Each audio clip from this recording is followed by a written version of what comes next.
ಸ್ವಾಗತ. ಇದೀಗ ಮುಖ್ಯಾಂಶಗಳು.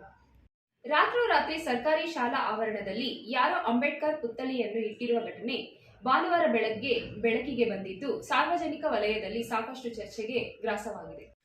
ಚಿಂತಾಮಣಿ ನಗರದ ಹಳೆ ಕೆನರಾ ಬ್ಯಾಂಕ್ ಪಕ್ಕದಲ್ಲಿನ ಸರ್ಕಾರಿ ಬಾಲಕರ ಹಿರಿಯ ಪ್ರಾಥಮಿಕ ಶಾಲೆಯ ಕಟ್ಟಡ ದುರಸ್ತಿಯಲ್ಲಿದ್ದನ್ನು ಕಂಡು ಅನಿತಾ ಚಾರಿಟಬಲ್ ಟ್ರಸ್ಟ್ ಹಾಗೂ ಲಿಯಾ ಕ್ಲಬ್ ಆಫ್ ಮಾರ್ಗ ಅಧ್ಯಕ್ಷ ನವೀನ್ ಜಿ ಕೃಷ್ಣರವರು ಸರ್ಕಾರಿ ಶಾಲೆಯ ಅಭಿವೃದ್ಧಿಗಾಗಿ ಪಣ ತೊಟ್ಟು ಶಿಕ್ಷಣ ಇಲಾಖೆಯ ನಿಯಮಗಳ ಅನುಸಾರ ಸರ್ಕಾರಿ ಶಾಲೆಯನ್ನು ದತ್ತು ಪಡೆದುಕೊಂಡು ಸುಮಾರು 1.5 ಕೋಟಿ ರು ವೆಚ್ಚದಲ್ಲಿ ಅಭಿವೃದ್ಧಿಪಡಿಸಲಾಗುತ್ತಿದ್ದು, ಶಾಲೆಯ ಕಟ್ಟಡ ನವೀಕರಣ, ಶಾಲಾ ಆವರಣದಲ್ಲಿ ಪಾರ್ಕ್, ಅಂಬೇಡ್ಕರ್ ಪುತ್ಥಳಿ ನಿರ್ಮಾಣ ಮಾಡಲು ಎಲ್ಲ ರೀತಿಯ ಕಾಮಗಾರಿಗಳನ್ನು ಮುಗಿಸಿ ಉದ್ಘಾಟನೆಗೆ ಸಿದ್ಧಗೊಳ್ಳುತ್ತಿರುವಾಗಲೇ ಶಾಲಾ ಆವರಣದಲ್ಲಿ ಅಂಬೇಡ್ಕರ್ ಪುತ್ಥಳಿ ಇಡಬಾರದೆಂದು ಬಿಇಒ ಹಾಗೂ ಶಿಕ್ಷಣ ಇಲಾಖೆ ಡಿಡಿಪೈರವರು ಅನುಮತಿ ನಿರಾಕರಿಸಿರುವ ಹಿನ್ನೆಲೆಯಲ್ಲಿ ಸರ್ಕಾರಿ ಶಾಲಾ ಆವರಣದಲ್ಲಿ ದಲಿತ ಮುಖಂಡರಿಂದಲೇ ಪರ ಮತ್ತು ವಿರೋಧ ವ್ಯಕ್ತವಾಗಿತ್ತು. ಅಂಬೇಡ್ಕರ್ ಪುತ್ಥಳಿ ಪ್ರತಿಷ್ಠಾಪಿಸಲು ಅನುಮತಿ ನೀಡಬೇಕೆಂದು ಒತ್ತಾಯಿಸಿ ದಲಿತ, ಹಿಂದುಳಿದ, ಅಲ್ಪಸಂಖ್ಯಾತರ ಪ್ರಗತಿಪರ ಸಂಘಟನೆಗಳ ಒಕ್ಕೂಟದಿಂದ ಜಿಲ್ಲಾ ಉಸ್ತುವಾರಿ ಸಚಿವ ಹಾಗೂ ಸ್ಥಳೀಯ ಶಾಸಕ ಡಾಕ್ಟರ್ ಎಂಸಿ ಸುಧಾಕರ್ ಅವರಿಗೆ ಹಾಗೂ ಜಿಲ್ಲಾಧಿಕಾರಿಗಳಿಗೆ ಮನವಿ ಸಲ್ಲಿಸಿ ಸೆಪ್ಟೆಂಬರ್ 12ಕ್ಕೆ ಚಿಂತಾಮಣಿಯಲ್ಲಿ ಬೃಹತ್ ಪ್ರತಿಭಟನೆ ಮಾಡಲು ನಿರ್ಧರಿಸಲಾಗಿತ್ತು.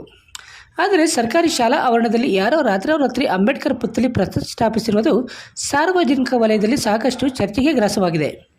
ಇನ್ನು ಸರ್ಕಾರಿ ಶಾಲಾ ಆವರಣದಲ್ಲಿ ಅಂಬೇಡ್ಕರ್ ಪುತ್ಥಳಿ ಇಟ್ಟಿರುವುದನ್ನು ತಿಳಿದ ಚಿಂತಾಮಣಿ ನಗರ ಠಾಣೆ ಪೊಲೀಸರು ಅಂಬೇಡ್ಕರ್ ಪುತ್ಥಳಿ ಕಾಣಿಸದಂತೆ ಸೈಡ್ ವಾಲ್ ಅನ್ನು ಕಟ್ಟಿರುವುದಲ್ಲದೆ ಶಾಲೆಯ ಬಳಿ ಯಾರೂ ಹೋಗದಂತೆ ಬ್ಯಾರಿಕೇಡ್ಗಳನ್ನು ಅಳವಡಿಸಿದ್ದಾರೆ.